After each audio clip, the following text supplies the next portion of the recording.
Hello, fellow travelers, and welcome to another episode of the Vertical Stars Podcast 5th season. Be sure to like and subscribe. Enjoy this amazing episode because Michael Kelly boards the mothership. You know him as the publisher at Boom Studios. Now, come on board, we're traversing the stars. Hi, Mr. Kelly. Thank you for coming to the Vertical Stars Podcast. I'm glad to be here. Thanks for having me on, Jeff. It's totally my pleasure. So, you've been the publisher at Boom following the company's acquisition from Random House Publishing Group, so basically just over a year. So how do you approach growing the business of Boom? Well, it's a great question. Obviously, a lot of challenging times for the industry right now, as I think everybody who's has even an ancillary contact with it would realize. So it's obviously it's been a bit of a challenging time to look at growth, but I think we certainly have both the team and the strategy to get that, um, even despite all the roadblocks and challenges that we've got ahead of us. So one of the first things that we looked at was, what's our audience and how broad can our audience be? Previously, Boom Studios has always had what we call imprints. We've had four of them, but they weren't really well defined in terms of what their mission was, what their editorial voice would be. And so the first step really was solidifying what each of those imprints meant, right? So on the younger end, we've got Kaboom, which we've put in a new executive editor over that imprint, who's going to drive the vision, the storytelling for Kaboom, which is all going to be middle grade and younger. So really kind of the under 12 set, if you will. Then we've got Boombox. Boombox is our YA, young adult imprint. Um, and for that one, we're focused on, I'd say 13 to 20, give or take. Young adult is kind of morphing into what we call new adult these days. So we've got opportunities there. Boombox is also where we try to highlight underrepresented voices as well. So a real focus on that going forward. Archaea is our literary imprint. So what you're going to see coming from Archaea in the years to come is literary adaptations, some original graphic novels. We've actually just we're about to launch the graphic novel of A Confederacy of Dunces, which is certainly a long-standing cult classic among readers. And we're actually in the midst of working on a graphic novel adaptation of Mexican Gothic, which is Sylvia Moreno Garcia's best-selling novel. So some exciting things coming from Archaea as well. And then, of course, we have the eponymous Boom Studios imprint. And that's where you find the majority of our direct market single issues, both creator owned and licensed. That's really going to drive that part of the business. So for us, it's going to be two folds. It's going to be increasing our graphic novel and trade paperback business for the bookstore, library, school market, for those younger audiences and more literary audiences, but also hoping, some of those will get picked up in the direct market, and then really supporting our direct market retailers and fans through Boom Studios as well. So that's the primary road to growth for us. So, as we're going to talk about Gem the Holograms, which is a Kickstarter campaign, we'll get into that a little bit later. How are you making the determination of what is going to be kickstarted and what is going to go direct to distribution? Yeah, that's a great question. So, what we look at with primarily what we look at with Kickstarter is, you know, is there a fan base already in place? Because what we really want to do is bring those fans additions and some other add-ons and things of that nature that's really going to get them excited and get them interested in backing the project. Once in a while we'll launch a new property with Kickstarter, but our focus is going to be more on that fan-based franchises that either have been out of print for many years or maybe just haven't been supported as much lately, and we want to kind of bring them back to life and get people excited about that. So that's really the primary driver when we're looking at that. So it's the availability, the fan base. If there's a fan base and the items are less than available, we want to bring them back. We do look at opportunities where, does it lend itself to some kind of merchandising opportunities as well, so that the fans can get not just the books, but something really cool that goes along with it that makes sense within that universe that we're publishing against. So that's really the main ideas behind what we decide for Kickstarter or not. Now since Boom has been acquired by a Random House, right? Do you Yep. do you still define Boom as an indie publisher, or is it something else now? um, well, here's what I would say. Certainly, there's no there's no point denying that we're not an imprint of the largest publishing house in the world, right? I mean, that's the facts, that's the realities. However, what I would say that I think is, most exciting for me, and the main reason why I was excited to take the job at Boom Studios when the acquisition happened, was we're really granted a lot of autonomy. So we don't have PRH looking over our shoulder and saying you have to publish this, or these are the creators you're going to. We are still the same core publishing group that Boom has been, and we still have the same passion, the same vision, and really all we have is more resources to make that happen. When it comes to Penguin Random House, so I would say, are we an indie publisher? Not on paper, we aren't, but certainly in spirit, we are. Hmm. And now, for those who may not know, before you were in the publisher at Boom, you were the vice president of global marketing at Hasbro. Global publishing. Yep. Okay, global publishing. My apologies. Global Yeah. publishing Nope, that's okay. at Hasbro. So how did that experience help you to develop the publisher side of Boom? What is the connection between those two positions? So, as the head of global publishing for Hasbro, my primary job was converting Hasbro franchises into storytelling for in the printed word.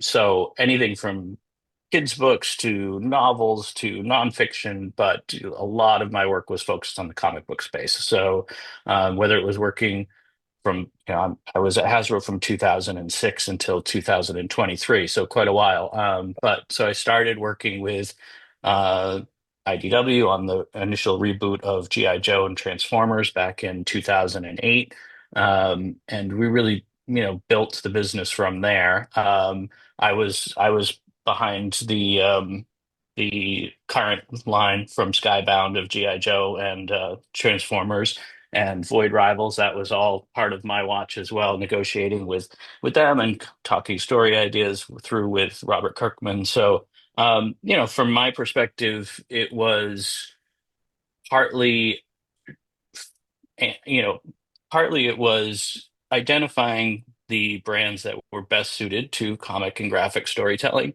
and then helping guide the process through what the stories would be, and how we were gonna continue to tell stories. So, something like GI Joe or Transformers, you've got 30, 40 years worth of storytelling going on.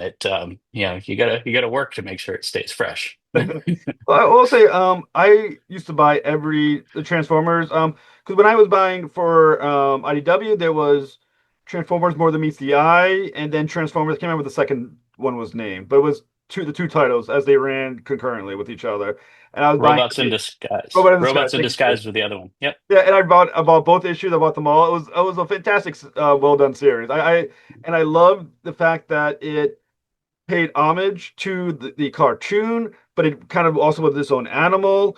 But it did a great job of kind of modernizing and maturing up those two series. Even more than Yeah. that, which was a little more on the humor side with Whirl and stuff like that. But it still definitely showed it was a growth of what the '80s cartoon was ever, and I thought Yeah. absolutely amazing.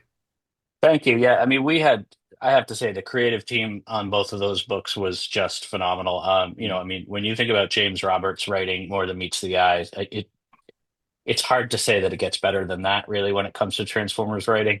And then, John Barber doing Robots in Disguise, which was more of the kind of the political machinations behind the scenes.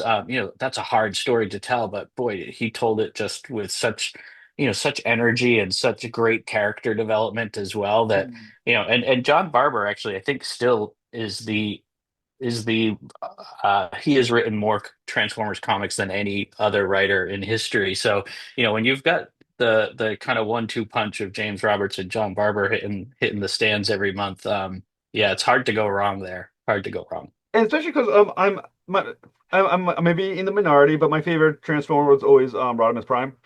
Ah, And the yeah. fact that he did justice to the character but still recognizing, Optimus Prime and the whole thing, it was a great balance that they did with that. And I do think Hmm. World was sort of like the Deadpool of the Transformers universe. And I thought, like I said, one of my favorite characters, and I thought that was incredible. And the reason I'm bringing that up, even though it's because we published it, it was fantastic. You're talking about the importance of how to translate cartoons from the 80s, which were a very different animal 40 something years ago. My God, it's been that long since I was little. And doing it to modern comic books. Now, one thing I found was kind of interesting is when you talk about Gem the Holograms, right? Which is what we're going to be focusing on the most. Now, Gem the Holograms is very 80s, and it's also partly of the charm of the series was the singing, the songs and all this Hmm. other stuff. How does that translate to a modern 2025? Well, actually, it's the 2017 storyline that was developed by, I believe, by Kelly Thompson, I believe was the one we're talking about. Kelly Thompson was the writer on it, and Sophie Campbell was doing the art on that. Yeah. So yeah, and that trying to think exactly what year that was. I lose track, but that was probably around, I don't know, I guess 2017. 2015, 17. Yeah. Okay, yeah, 17. So a little later than I thought. But yeah, 2017. Gem and the Holograms is one of those. It's this like iconic 80s cartoon. If you ask certain people, they're like, you know, I loved that show. I ran home from school to watch it. And then you ask other people that grew up at the same time, and they're sort of like, oh, yeah, I heard about it, but it's not. So, you know that there's a strong fan base, and but you don't know how big it really is at this stage. And then, what I love to your point is, talk about an 80s cartoon. You go back and watch Gem and the Holograms now.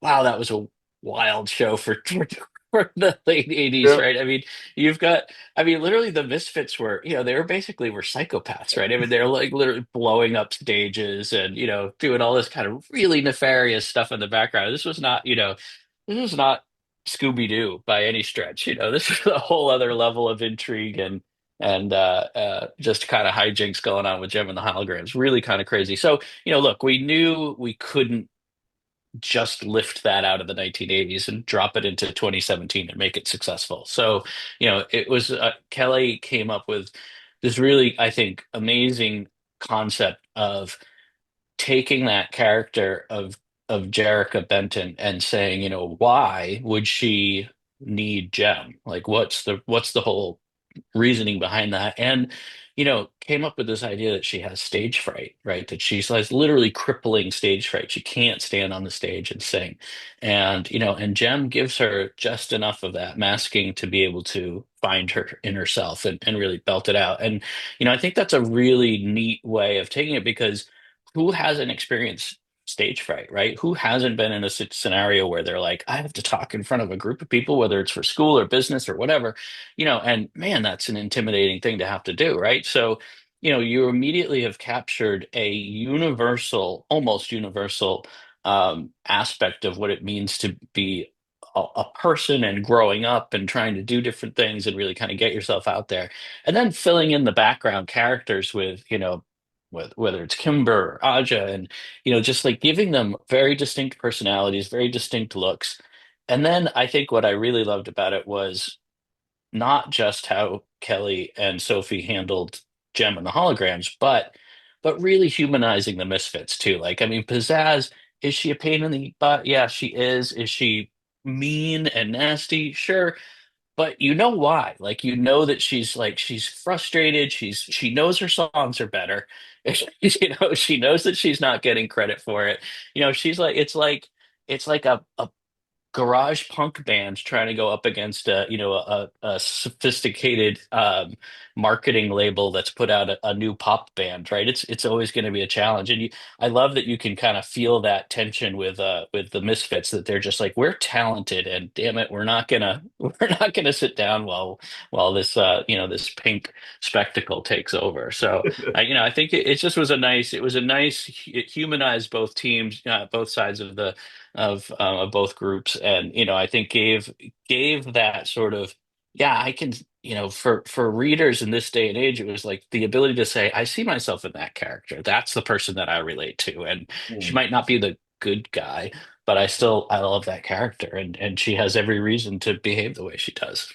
So I always struggle, and one of the things that we really tried to do with G.I. Joe and Transformers as well was like it's very rare that people are evil just for the sake of being evil, right? And yet, a lot of those 80 cartoons, that's what that was. This guy's a bad guy. Well, why? Well, just because he's evil. He wants to take over the world, or, she wants to blow up the gem and the hologram so she's the better band.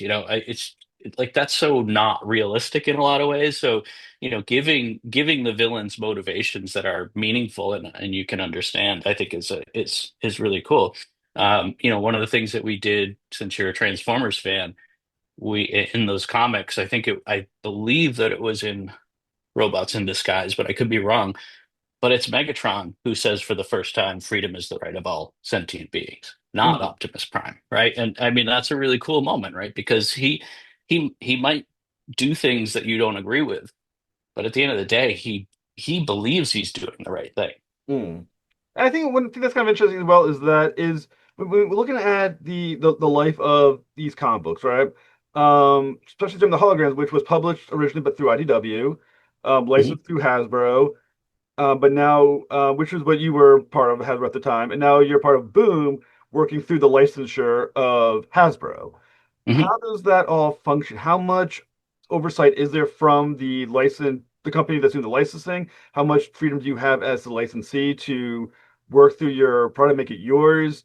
What is those interactions like? And is it different at Boom than it was at IDW? Well, I imagine it'll be different, because back when we did this the first time and I was at Hasbro working with IDW, I was the person who was deciding what we could do and how much latitude the writers would have. And, my philosophy has always been don't license out your property if all you're going to do is tell people exactly what to do, right? You mean Right. the whole point is to trust the creative team, it's to trust the publisher. They have skills and talents that you probably don't have yourself, or even if you do, they have a different perspective, and that's why you're licensing it out in the first place. So take advantage of that. So I would give broad latitude to all of my publishers to create the best possible story around these brands. Would I reel them in? Yeah, if they did something that was off brand, if we did something that we felt was damaging, yes. But, it takes a lot to damage a brand. So, we were pretty liberal in terms of letting them do what they felt was right for the story and for the characters. What will it be like now? I don't know.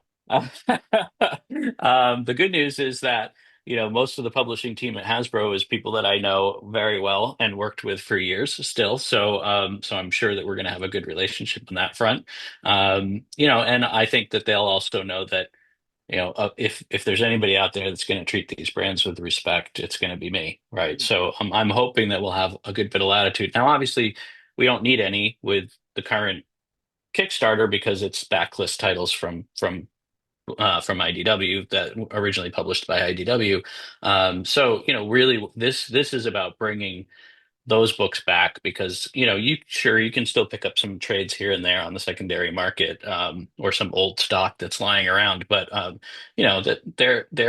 it's been quite a while now. I think 4 or 5 years since new books have actually been printed. So this is an opportunity for people who love that series that maybe didn't get the whole collection, maybe didn't get to have the full experience, or maybe just loved it, but their copies are all dog-eared and Mm. fallen apart because they've read them so many times. This is that chance to, really get that kind of showcase piece that they can put on their bookshelf, pick up and flip through when they want to have that kind of memory. And then, the real question will be, as we go into the next year, we're going to start creating new original gem stories again. Really? Okay, so Yes. is this sort of like a test balloon to see the marketability of Gem for 2025 audiences, or is it I wanted this out, we're going to do it, and regardless of how it did, we're getting a new series of Gem? Regardless of how it does, we're going to do a new series of Gem, definitely. I would say what the main reason for doing this is, I think, really is just to get it back into people's headspace. Like talking about Gem, thinking about Gem, because it's been I think the series ran 2017 to 2019 or so. So believe it or not, that's 7 years ago already, right? So it I know You're it's gonna I crumble hate the to dust at any moment. I hate to say it, but it's true, and so you got to get people thinking about it again, right? So I think the part of it is the Kickstarter is, yeah, it's partly making sure people, fans have that opportunity to get back into it and get that nostalgia kick again. But it's also to build awareness and get people excited about the idea that there's new gem coming. Now, when you talk about new gem, because one thing that happened when Transformers went to Skybound, they rebooted the universe. It's a brand new storyline. The stories that were IDW are obviously defunct now from a continuity standpoint. Mhm. When the new Gem series is done, is it a continuation of the IDW series, the cartoon, or like the Transformers in Image is a brand new continuity? So I don't think we're going to pick up the IDW continuity, as it were, directly. I think, I do think that series had a really strong beginning and it had an end, and I think it did what it was supposed to do. And again, I think it was written at a point in time, and I think it really spoke to that point in time. Picking up from where that left off, maybe someday we'll do that if we feel like that's the right thing. What I will say is that there's two things that I really want to do that we weren't able to do previously when I was at Hasbro, but now we're going to do now that I'm at Boom.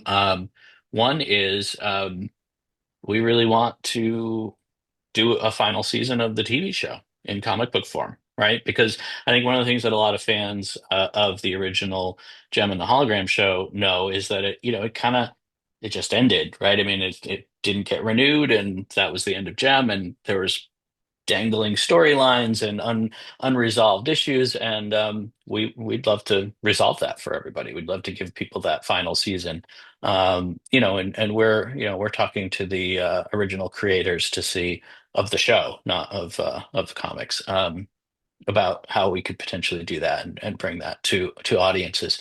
And then the other thing is, I think the other thing that we're looking at is a little bit, what does, like we did in 2017, what does Gem look like in 2026 or 2027? And that will be the basis of a new series. Now, sometimes when things get rebirthed, as it were, one thing that tends to be, especially in the modern age of multimedia, is usually a cue that is going to show up somewhere else. For instance, Transformers, Energon, and Skybound. It just so happens to coincide with a creation of the Energon movie series that's coming out that they pointed out. Does that suggest that we're about to see a resurgence of Gem throughout other media because it's now being focused on at Boom? Well, I mean, I can tell you that when we launched the Skybound series at Hasbro, there was no intention of it becoming a movie series. So it's really the success of what Skybound and Robert have done with that series, I think, that has made Hasbro and the studio people realize what the opportunity is there. So, from that, it was really a cause of effect. Skybound created the comics. Now there's going to be, now there's announcements about a potential cinematic universe based on it. So, I mean, that's doesn't get better than that, right? That's what you hope for. Right. I would say, we're in the same spot when it comes to Gem. I don't think that has they might. I'm not privy to their to be clear. I'm not privy to what Hasbro does anymore. So they could announce a show next month, and I would be as surprised as everybody. Well, I'll just say that. I'd be happy, but I'd be surprised. Now, one other thing that I noticed, one in preparation for the interview, what I was hoping to do is I was going to go on Amazon and pick up a couple of digital copies of Gem and reread it. They don't exist on digital in any form I could find. Is that something that's a temporary problem that will be fixed? Is this something that because it's digital, we're just going to keep away from it and focus on only the publishing side of physical copies? What's the deal with that? So you can get them all digital through the Kickstarter. That is one of the tiers is to get a full digital set of the comics. Um, Aside from that, we did have some transition with the acquisition to PRH, where some of the agreements that we had with digital outlets were just had to be redone, basically. So I would say that we're in a little bit of a pause in between. I would say rolling into 2026, you'll start to see Boom titles back on digital platforms and available to read. But in the meantime, too, you can get the entire set at a single price through the Kickstarter. Now, this goes to two different things, so it's a multi-part potential question. Mhm. So you have obviously we're talking about the republishing of the entire collection of IDW's Gem comics on Kickstarter, and now we're also talking about the new Gem series that you're going to be producing at Boom in the future. For either or both, is the primary audience those who love Gem from the original 80s cartoon, or is it new readers bringing in to introduce to the property? But with either one. Yeah, so my philosophy with that is and it's a tough line to straddle, I'll admit, Hmm. but what I always try to do is make sure that what we create is recognizable to fans of the original show, whatever it might be, in this case, Gem, that it's the characters that they know and love, and that they can immediately say, okay, it's not the Gem I remember from 1980, but it is the Gem that should exist right now, and it has all the same great, awesome things about it that I love. Um, it's just told now, right, instead of back then. So we always hope that those original fans will find what they loved about Gem in the new stories. That said, you know, I mean, I was I'm actually too old for Gem, believe it or not. So like I remember it being on, but I was in high school doing other things at that point. So um it I when I think about that, it's like if you don't start bringing new fans into these franchises, then they will just go away eventually, right? So because, it's the same thing as, you don't really see Oldsmobile cars anymore because they kept marketing to older and older Americans, and then one day their buyers didn't exist anymore. So, when I look at things like, and it's the same with any of those 80s, those really great 80s brands, you have to balance making sure that that nostalgia is there, that you're not, you don't want to ever you don't want to deconstruct what made the brand great, but you do have to bring it into an audience that is also going to be excited about it so that it stays and keeps going. I always thought of myself more as a custodian of the brands, making sure that my kids' will have that same exciting moment of discovering these brands that we did when we were kids in the 70s, 80s, 90s. Hmm. So Now, the other thing is interesting, and as well is that we're talking about Gem being 40-year-old property. God, I was alive when it came out. Jesus Christ, I'm old. Anyways, um, some cartoons from the 80s have disappeared, or virtually. I mean, I remember I interviewed recently one of the voice actors from the Centurions, going back to 1986. wow, yeah. Um, Centurions aren't really talked about anymore. They're not. I don't think there's any properties that connect to Centurions. I feel like there's a lot of other cartoons from that time period, 80s or even the late 70s, that kind of have just fallen out, disappeared. Mm. No one really talks about them. I think Mask is just getting reintroduced now in the Image world, and that's been around out for a long time and out of people's minds. What do you think is about Gem that is enduring? What do you think? Why do you think it's a property that still matters for today? I think primarily because the premise of it still still completely relatable, right? I mean, basically have a group of young women who formed a band that are trying to break into the scene, that are trying to make it work, get their name out there, get their fans, coordinate to like all when they make it big, they start, now they got to deal with tours and they got to deal with fans and all this.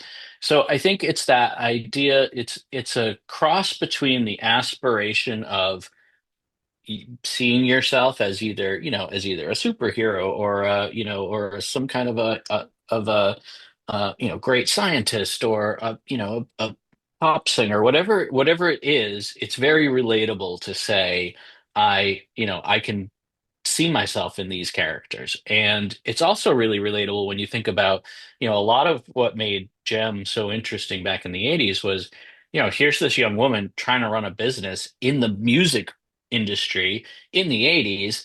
And she had to be tough, she had to be smart, she had to like outwit people. And how is that not relevant today, right? I mean, young women have to do the same thing now.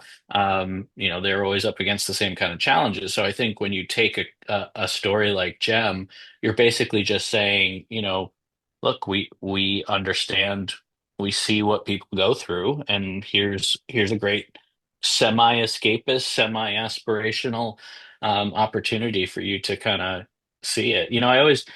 I've always been more personally a fan of stories like, either Gem or G.I. Joe, because they're just real people. They're just regular people, right? They didn't get bitten by a radioactive spider. They didn't come from another planet. They're just people who, work hard and study and, practice and learn their skill beyond anybody else's. And that's how you become a G.I. Joe. That's how you become a rock star. Like that, that's, that's a very human condition that I think speaks to people. Now, it's about audience, right? For Gem, there is would be a thought that Gem is primarily a female-oriented property, especially when it comes in the 80s. And also, men, as we are weird, when the woman is the main character, we just assume that it's a woman-oriented story. Do you consider Gem a cross-gender property that both men and women will equally enjoy, or do you feel it's the dominant audience will remain a female audience, which is nothing that's wrong with that, obviously, but it's just a question of do you find it to be both men and women who equally can enjoy the Gem series? I certainly think both can enjoy it equally. I mean, it, I worked for many years on My Little Pony, and people would say when Friendship is Magic came out, believe it or not, 40% of the audience was boys, right? So and I'm not talking about bronies. Like the bronies were this amazing, you know, force for, supporting Pony and getting really excited about it. But, they were older. They were, 16, 17, up to 30-year-olds. And they came to it because of the message. But when you looked at the actual audience demographics of My Little Pony, watching the show, in that age group that we were kind of targeting, which was say 7 to 12-year-olds, 40% of that audience of 7 to 12-year-olds were 7 to 12-year-old boys. Now, those were all girl ponies, right? Suppose, and they're all pastel colors. But the difference was that they were strong characters, right? They were strong, interesting characters that were defined not by their gender, but by their actions and by their personalities, right? And so I think that with Gem and the Holograms, it's really the same thing. It's like, okay, well, so they're women. They're still awesome. They still do really cool stuff. They still go on crazy adventures and do stuff that we all wish we could do, whether we were men or women. So yeah, I would like to think that it appeals to everybody, regardless of how they identify themselves from a gender perspective. And I mean, obviously, it's successful. The Kickstarter is about to hit $100,000, or if it hasn't already. Last time I looked, I think it was like 97 or 98,000, which is a nice number. 100,000 would be better, but 98 is good. Well, we got some good things unlocking at 100, so I do hope fans will jump on that because they'll be rewarded for hitting the 100K mark. That's for sure. So when it does hit 100, so like, what are some of these stretch goals that? Because there's a few that you list, and there's a few also that are in the question mark thing where we're gonna wait to see what that become. But what are some of these stretch goals that backers are get to enjoy? So we've got some really cool things like we have hopefully if we get there, we've got holographic sticker sheets. We've got one of the things that I think is the coolest is we have a VIP backstage pass concert badge.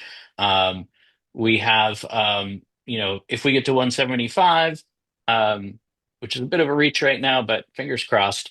There's a signed concert flyer, and I will just say I can't say who it is that's signing it, but people will lose their minds when they find out. So Very cool. it's that's going to be pretty exciting. And when does the campaign end? The campaign ends on December 4th, Thursday, December 4th at 2 p.m. Eastern time. So that's 11 a.m. Pacific time. So we got about 12 days to go. That's awesome. And so now that Jim the Holograms, the campaign is a huge smash. I mean, I'm going to assume anything in the high 90s automatically counts as a smash, but it's going to probably go even higher than that. So it's a smash. Um, because of this success, and usually no success occurs in a vacuum, usually something else is going to happen around it. Are there other properties that were published through Hasbro comic books that we're now going to see maybe a resurgence at Boom with? Well, you are going to see My Little Pony. So we did get the license for My Little Pony. We will do a similar Kickstarter. We'll bind up some of the classic books that came from through the IDW publishing program, and then like with Jen, we are going to relaunch new pony. The new pony is going to be based on Friendship is Magic series, not the more recent version of Pony that came out, but we're going to go back to Friendship is Magic because that was that was the one that appealed to the broadest audience, and I think really has still has a lot of passionate fans. So you'll see that. And then we're working on a couple others. We don't have they're not Hasbro, but they fit solidly into that kind of 80s 90s nostalgia that I think people get really excited about. We'll probably be able to announce those maybe January, February. Now, these are all licensed that you're talking about from Hasbro, or are you picking up other licenses from other companies? Other companies as well.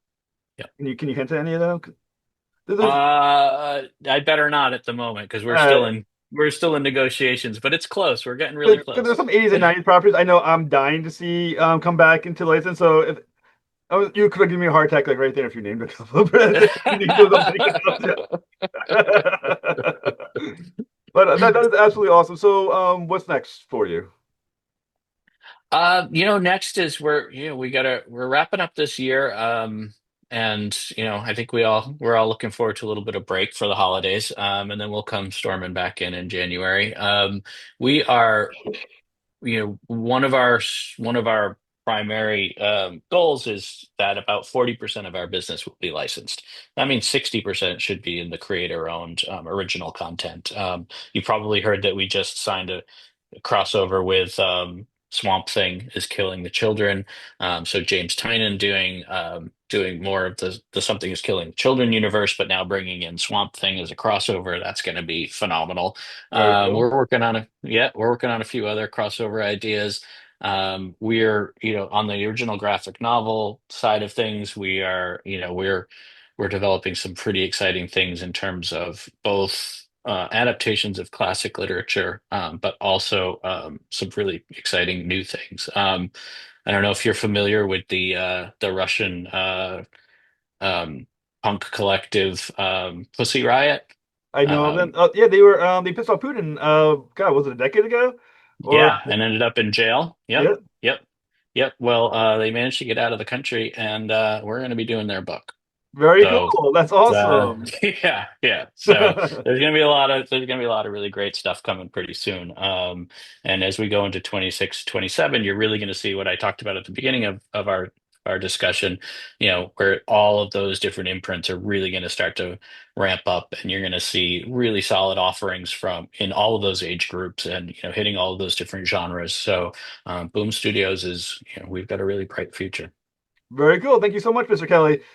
You got me excited now to figure out which license property you're picking up. So I'm gonna be thinking about that. I want to thank you so much, and good luck getting past 100,000 with Jim and the Holograms. Great. Thanks very much. Appreciate it. And Take care, Jeff. in the notes for those who are listening, the link to Mhm. the Kickstarter will be there so they can find it in the show Oh, notes. So great. if you're listening, please click the link. Anyways, thank you so much. Awesome. Thank you. All Appreciate right, it. Bye. bye.